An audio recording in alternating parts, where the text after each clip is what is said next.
Engko saya tamak pingsan dhewe. Syukur-syukur stres dhewe. Dugaan saya setan saya wis pingsan, kurang gizi.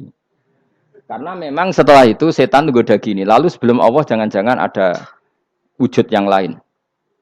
Jangan. Lalu Allah sendiri awal mulanya gimana? Kata Nabi, jika ada pertanyaan seperti itu kamu harus berhenti. Tinggal delok TV atau tinggal penting aja delok dangdutan. Ya kalau kepeksa ora apa-apa, kelasem ae. Saya tidak menghalalkan tapi kan sudah kamu lakukan. Karena itu lebih baik ketimbang pertanyaan filsafat. Banyak orang yang dulu sholat ketika sekolah filsafat tidak sholat. Alasannya sampai menemukan jati diri itu Tuhan. Dan itu bahaya sekali karena Nabi berkali-kali bilang kamu jangan mikir tentang Allah pasti rusak. Orang kok mungkin rusak dari Nabi pasti rusak. Nah cara menghentikan gimana? Karena setan ini makhluk. Akal-akalannya gampang. Tadi tak warai. Saya sebagai ulama atau sebagai manusia atau sebagai orang awam atau sebagai siapa saja. Kadang ada pertanyaan seperti itu. Tak tinggal anggeling dharma, kan pusing setan. Ini kan ngenteni. Weh, ngenteni bar lo anggeling dharma. Bariku aku lesu mangan mie. Bar mangan mie waret turu. Kan dia ngenteni terus mau bikin was-was lagi. Ternyata saya sibuk kan enggak bisa masuk deh. Bangun tidur aku selali pertanyaan tadi. Dinteni. Nah, dia masuk lagi aku sibuk ngajak anak jalan-jalan. Jadi saya kalau jalan-jalan di pasar itu wis enteni tan santai wae. Itu memang resep dari Rasulullah. Jangan sampai orang terjebak filsafat yang sampai menanyakan eksistensi Tuhan. Dan dia tidak mau iman, tidak mau sholat, tidak mau puasa sampai menemukan Tuhan itu siapa. Itu jelas minas syaitonir rajim, itu perilaku setan. Makanya Rasulullah setiap ditanya sahabat gitu itu Nabi guyu-guyu. Dan guyunya Nabi itu kata Nabi, baguslah kalau kamu takut Tuhan kalah kata Nabi. Nabi gojok gitu. Maka ada ulama yang punya seni berargumentasi yaitu Imam Ghazali. Jika setan tanya kamu lalu sebelum Allah jangan-jangan ada wujud yang sebelum Allah. Kata Imam Ghazali, ya itu saja yang Tuhan. Yang Allah ini enggak jadi Tuhan. Ya berarti wujud sebelum Allah itu yang benar-benar Allah. Kalau kamu bayangkan lagi, jangan-jangan sebelum itu ada wujud lagi. Ya itu saja yang benar-benar Allah. Sehingga tetap Allah itu menang terus. Paham ya? Yang jelas jangan sampai didahului Adam. Karena kalau didahului Adam lebih ngeri lagi. Karena sesuatu yang enggak ada menciptakan yang ada. Itu lebih buruk lagi menurut akal. Menurut apa akal? Nah, daripada kamu nggak salim Imam Ghazali, tinggal saja ndelok. Tadi ndelok sinetron. Ndelok yang lucu-lucu aja. Ndelok sing lucu-lucu. Ndelok apa? Mencari Tuhan. Pokoknya sing aneh-aneh, sing goblok-goblok, sing lucu-lucu, sing perane wong apa?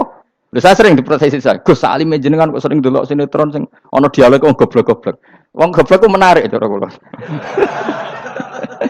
Apa ya?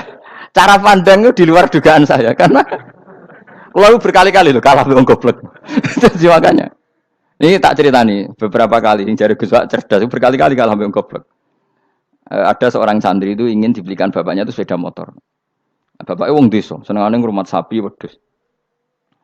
Menurut saya ya orang tuanya itu mampu lah, sangat mampu untuk beli itu. Pak mbok ditukokno mawon wong sepeda motor. Kata bapaknya, "Anakku nu jog mondok tak goblok, Gus." Wong jaluk kok sepeda motor, jaluk mobil ora ya goblok. Lah kok goblok, Pak? Jenenge donya iku Gus, sing lahirno donya kok sapi iku ndek anak, wedhus ndek anak jenenge donya. Di mana-mana jenenge donya sing lahirno donya. Iki donya kok mangan donya. Mergo motor iku kan tuku bensin, mobil. Iku cara dekne iku goblok Gus. Wah.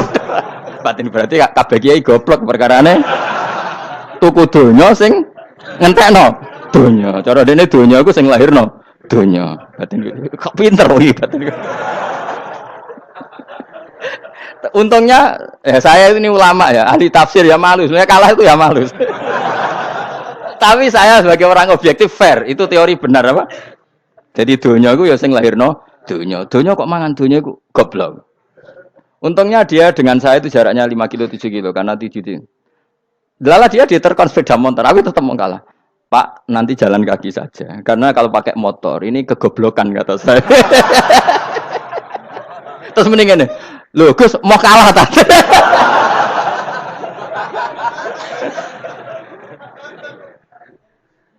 Wah kacau.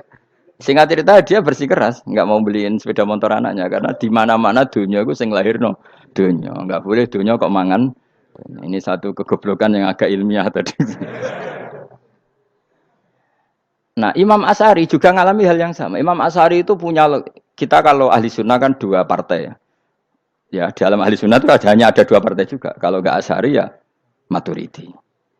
Ya, dan sama-sama alim. Ya kalau terpaut ya paling 5%, 7% ya. Kealimannya Asy'ari dan Maturidi.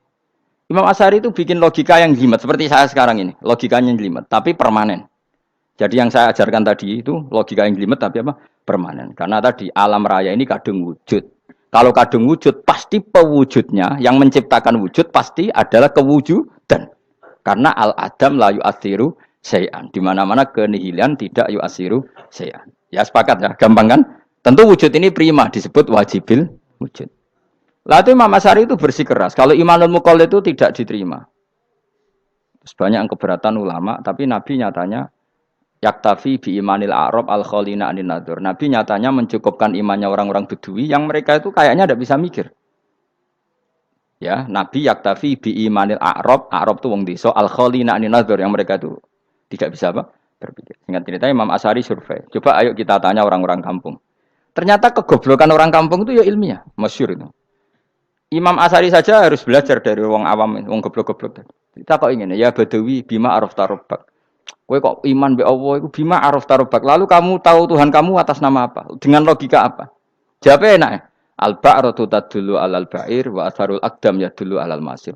Angger ana tletong ya ana ontane. Angger ana bekas delamaane wong ya ana sing bar liwat. Jadi misalnya ada bekas teracak anjing, berarti anjing habis liwat. Ada bekas apa ular ya berarti ular harus liwat. Ada bekas tercak manusia ya berarti manusia habis liwat.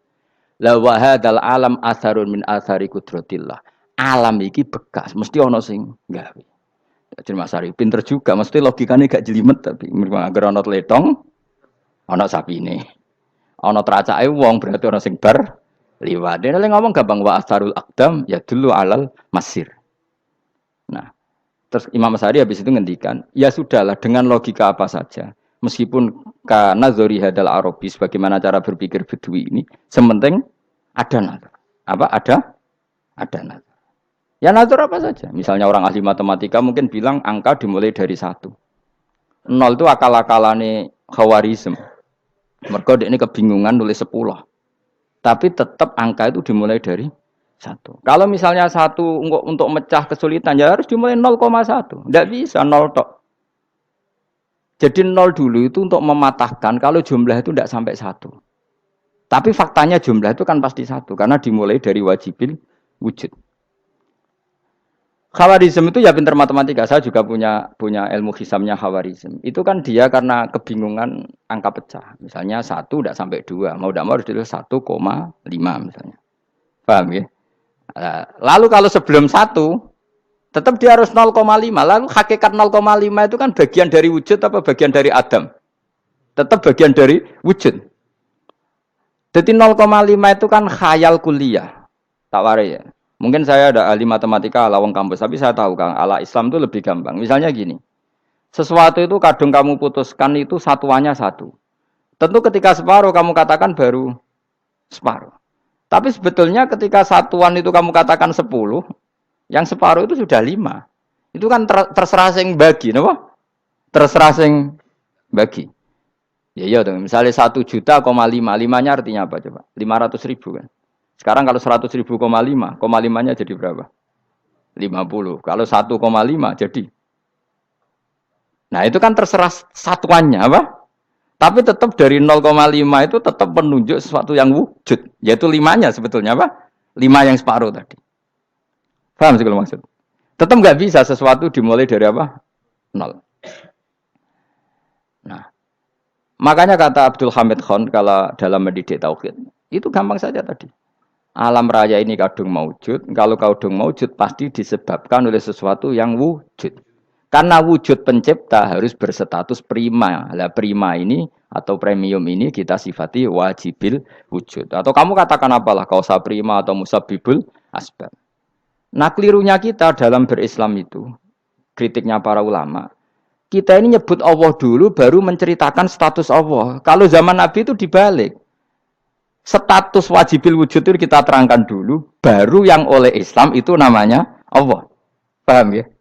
Kan beda, misalnya gini logikanya gini, kamu ketemu orang ateis, saya ulang lagi, kamu ketemu orang ateis, terus kamu ditanya, lalu alam ini yang menciptakan siapa? Allah Jalla Jalaluh. Mesti kan tanya, man huwa Allah itu siapa?